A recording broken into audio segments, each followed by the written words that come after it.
नमस्कार, मैं आप सभी का सरस्वती शिखर चैनल पर तहे दिल से स्वागत करती हूँ। आज के इस वीडियो के अंदर हम डिस्कस करेंगे क्लास 9 सीबीएसई बोर्ड के सब्जेक्ट साइंस का एक मोस्ट इम्पॉर्टेंट चैप्टर, उसके कुछ इम्पॉर्टेंट क्वेश्चंस। और उस चैप्टर का क्या नाम है? उस चैप्टर का नाम है cell the fundamental unit of life. ये एक बायोलॉजी का चैप्टर है और ये बहुत ही ज़्यादा इम्पॉर्टेंट है। एग्ज़ाम्स में इस चैप्टर से बहुत ज़्यादा क्वेश्चंस आते हैं। तो सबसे पहले हम इस वीडियो का फर्स्ट क्वेश्चन देख लेते हैं और हम आगे बढ़ते हैं। तो the first question is who discovered the dead cell? आपने देखा होगा आपकी बुक में एक बॉक्स में बहुत सारे इन्फॉर्मेशन दी गई है कि किस पर्सन ने क्या डिस्कवरी करी है। तो आपको ये ध्यान में रखना है कि कौन सा इंसान है और उसने क्या डिस्कवरी की है, उनकी डिस्कवरी और उनका डिस्कवरर। आपको ये दो चीज़ों को ध्यान रखना है। अब यहाँ पे जैसे कि पूछा गया है who discovered the dead cell, तो डेड सेल को किसने डिस्कवर किया? रॉबर्ट हुक ने। This is the answer. Now second question is which organelle is the site of protein manufacturing? The right answer is ribosomes. Now the third question is who discovered the nucleus of the cell? जैसे कि आपने अभी first question देखा था, वहां पे पूछा गया था डेड सेल, यहाँ पे पूछा गया है nucleus. So the correct answer is Robert brown. Moving ahead, the fourth question is which are not the part of animal cell? So the answers are cell walls and plastids. ये दोनों ही हमारे animal cell के parts नहीं हैं, ये दोनों parts हैं किसके? प्लांट सेल्स के। Moving ahead, fifth question is who discovered the living cell? आपने फर्स्ट क्वेश्चन देखा था, उसके अंदर पूछा था किसने डिस्कवर किया है डेड सेल, यहाँ पे पूछा गया है लिविंग सेल। तो आपको टर्म्स को ध्यान रखना है कि किसने क्या डिस्कवर किया है और उसका डिस्कवरर कौन है। यहाँ पे लिविंग सेल किसने डिस्कवर की? लेवेनहुक ने। So the right answer is Leeuwenhoek. Sixth question is the cell which don't has a well defined nuclear membrane is called? The right answer is prokaryotic cell. यहाँ से भी कई बार question बन जाता है कि what is the difference between prokaryotic and eukaryotic cells. तो आपको इन दोनों के डिफरेंस याद करने हैं। प्रोकैरियोटिक सेल्स कौन से होते हैं? जिनकी न्यूक्लियर मेम्ब्रेन अच्छे से डिफाइन नहीं होती है।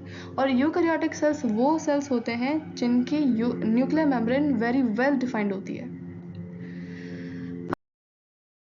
Our next question is the process of building cell membrane through proteins and lipids is known as?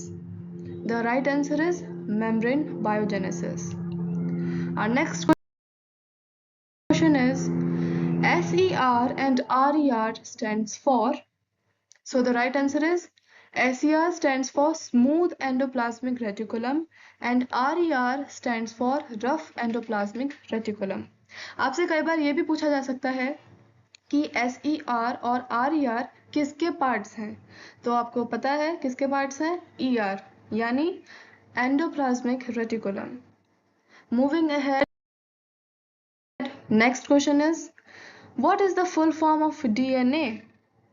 The full form of DNA is deoxyribonucleic acid. Next question is an undefined nuclear region contain which acid in them? तो देखिए सबसे पहले हमने एक बार बात करी थी कि जिसके अंदर न्यूक्लियर मेम्ब्रेन अच्छे से डिफाइन नहीं होती वो कौन होता है? Prokaryotic cells. अभी उन प्रोकैरियोटिक सेल्स में क्योंकि न्यूक्लियर रीजन डिफाइन नहीं होता है तो उनके अंदर एक एसिड होता है। वो कौन सा एसिड है? उस एसिड का नाम है न्यूक्लिक एसिड। आगे चलते हैं।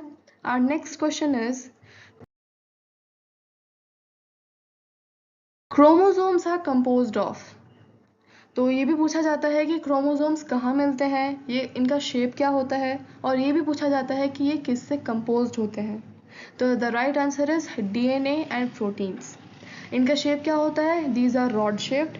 एंड एक और चीज़ क्या है कि chromosomes are visible only when cell is about to divide. जब सेल डिवाइड होने वाला होता है तभी क्रोमोसोम्स हमें दिखते हैं। मूविंग अहेड, हमारा नेक्स्ट क्वेश्चन है Whenever the cell is about to divide, chromatin material gets organized into, देखिए जैसे मैंने आपको पहले क्वेश्चन में बताया था कि जब सेल्स डिवाइड होते हैं तो फिर क्रोमेटिन मटेरियल किस में ऑर्गेनाइज्ड हो जाते हैं, इनटू क्रोमोसोम्स, और तभी हमें क्रोमोसोम्स दिखते हैं। तो आप कह सकते हैं कि हाँ कि क्रोमोसोम्स क्रोमेटिन मटेरियल से आते हैं, लेकिन ये हमें तभी दिखते हैं जब सेल डिवाइड होता है। तो आई होप आपको क्लियर हो गया होगा। नेक्स्ट क्वेश्चन है Golgi apparatus first discovered by whom? So the right answer is Camillo Golgi. और आप देख सकते हैं कि इन्हीं के नाम पे इस apparatus का, इस ऑर्गेनेली का नाम पड़ा है, that is Golgi apparatus। Our next question is Golgi apparatus is involved in the formation of what? The right answer is lysosomes. Moving ahead, next question is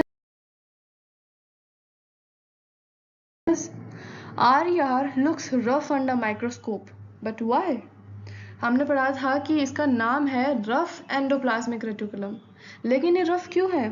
क्योंकि जब साइंटिस्ट ने इसको माइक्रोस्कोप के नीचे देखा तो उनको दिखा कि कुछ छोटे छोटे पार्टिकल्स इन पर अटैच हैं, और उन्हीं छोटे छोटे पार्टिकल्स का नाम है ribosomes.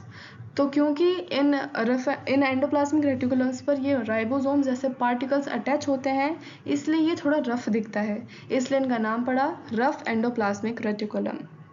Our next question is powerhouse of the cell is called mitochondria। और पावर हाउस कहा जाता है तो फिर ऐसा क्यों कहा जाता है? क्योंकि माइटोकॉन्ड्रिया एक एनर्जी करेंसी निकालते हैं जो कि हर एक ऑर्गेनल यूज़ करता है अपने फंक्शन को परफॉर्म करने के लिए, और उस एनर्जी करेंसी को कहा जाता है ATP, जिसका फुल फॉर्म है एडिनोसाइन ट्राइफॉस्फेट मॉलिक्यूल्स। आगे चलते हैं। Next question is what is the full form of ATP? अभी मैंने आपको बताया क्या आंसर है इसका, एडिनोसाइन ट्राइफॉस्फेट मॉलिक्यूल्स, और इन्हीं ATP को कहा जाता है energy currency of the cell. अब यहाँ से और भी क्वेश्चन बन सकते हैं कि इसको कौन प्रोड्यूस करता है, तो मैंने आपको बताया कौन करता है, mitochondria. Our next question is chromoplast and leucoplasts are, ये दोनों क्या हैं? तो देखो सबसे पहले मैं आपको बता दूं तो ये दोनों ही एक प्लास्टिड हैं। प्लास्टिड के दो पार्ट्स हैं। तो क्रोमोप्लास्ट क्या होते हैं basically? Chromoplast are colourful plastids. When it has green pigment in them, it is called as chloroplast. And what are leucoplasts? Leucoplasts are colorless plastids. These store starch, oil, protein and granules. So I hope आपको clear हो गया होगा कि chromoplast और leucoplast क्या है और इनके मेन स्पेशलिटी और फीचर क्या है। हमारा अगला क्वेश्चन है Which of the organelles contain their own genetic material? तो the right answers are mitochondria and plastids. उनके पास अपना खुद का DNA होता है, जेनेटिक मटेरियल होता है। हमारा अगला क्वेश्चन है व्हाट